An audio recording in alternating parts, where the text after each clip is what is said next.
Hello everyone. ये video उन सभी मित्रों के लिए है जो एक छोटा सा website along with database connection और डायनेमिक काइंड ऑफ वेबसाइट बनाना चाहते हैं और बहुत ज़्यादा एफर्ट नहीं लगाना चाहते हैं।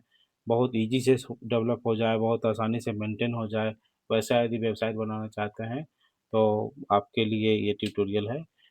बहुत लंबा नहीं बनाऊंगा, इसके यदि 2-3 पार्ट बनाने पड़े तो उसका ट्राई करूंगा, लेकिन वो डिपेंड करेगा कि पहले दूसरे पार्ट पे आपका रिस्पॉन्स कैसा रहता है। तो आज हम डिस्कस करने वाले हैं जेम्प सर्वर के बारे में। और जेम्प सर्वर पीएचपी का एक पॉपुलर इन्वायरमेंट है जिसपे आप मारिया डीबी और पीएचपी और पर्ल के कॉम्बिनेशन के साथ आप कोड लिख सकते हैं और इसको एक लोकल इन्वायरमेंट सेटअप कर सकते हैं। तो सबसे अच्छी बात है कि ये अपाचे का फ्री और ओपन सोर्स सॉफ्टवेयर है, जिसको आप Apache friends dot O R G से आप डाउनलोड कर सकते हैं। लेटेस्ट रिलीज जो अभी हमको दिख रहा है वो है 8.2.12। यहाँ से आप जैसे ही डाउनलोड करेंगे और इंस्टॉल करेंगे तो आपके मशीन में अपाचे और Maria dB which is kind of मानो माइस्क्यूएल डीबी के जैसा ही है, वो सेटअप हो जाएगा। पर्ल आप चाहें तो पर्ल सेकेंडरी आप ले सकते हैं, यूज़ कर सकते हैं। जैसे ही इंस्टॉल करेंगे जेम कंट्रोल पैनल इस तरीके से आपके सिस्टम में एक आइकन आएगा जिस पे आपको क्लिक करना है। एक बार क्लिक करेंगे तो ये जेम का कंट्रोल पैनल खुलेगा और इस जेम के कंट्रोल पैनल पे आपको अपाचे को स्टार्ट कर देना है, माई को स्टार्ट करना है। जैसे ही आप दोनों को स्टार्ट करेंगे दोनों का इन्वायरमेंट जो है वो रेडी हो जाएगा। अब इसको टेस्ट कैसे करेंगे कि जेम सर्वर मेरा चल रहा है। पहला काम है कि जेम सर्वर ठीक ठाक चले तो आपको क्या करना है, local host slash P H P माई एडमिन।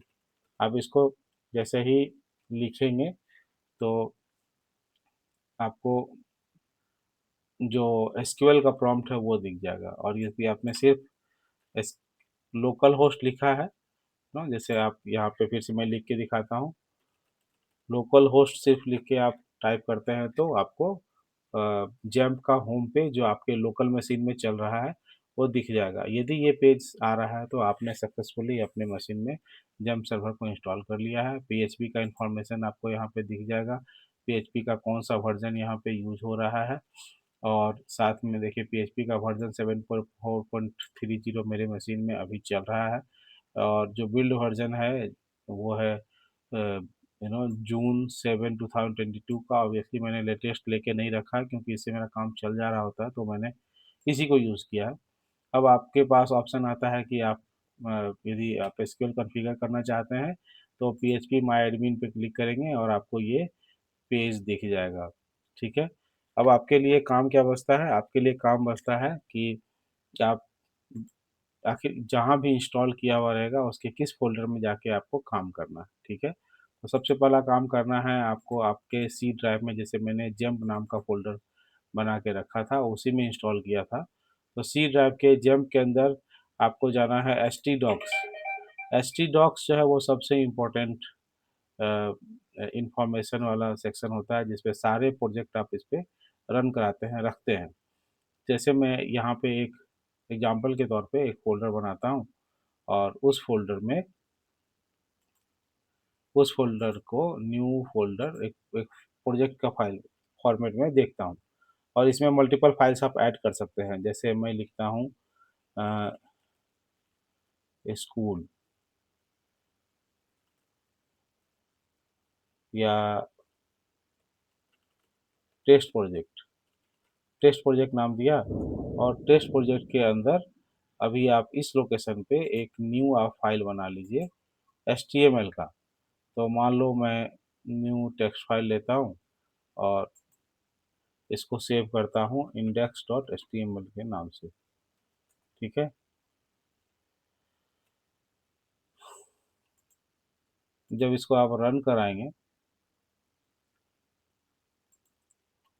तो मैं इसको भी इसमें एक सिंपल सिंपल सा सिंटैक्स लिख लेता हूँ। इसको मैं बेहतर होगा कि सबलिम के साथ खोलूँ, सबलिम में काम करना थोड़ा आसान होता है तो इसको मैं सबलिम के साथ खोलता हूँ। ठीक है। और HTML सिंटैक्स इसका चेंज कर लेता हूँ टू HTML ताकि वो थोड़ा आसान हो जाए। HTML टैग क्लोज कर दिया। बॉडी, बॉडी, और यहाँ लिख देता हूँ H1 टैग में hello server configured. H1 tag के साथ मैंने हेलो जेम सर्वर कॉन्फ़िगर्ड लिख दिया। इसको एक बार फिर से सेव एज कर लेते हैं। तो सेव एज करेंगे उसी लोकेशन पे, और प्लेन टेक्स्ट के बदले इसको HTML टेक्स्ट लेते हैं। और आइदर आपके पास ऑप्शन है कि आप इसको ऑल फाइल कर दीजिए,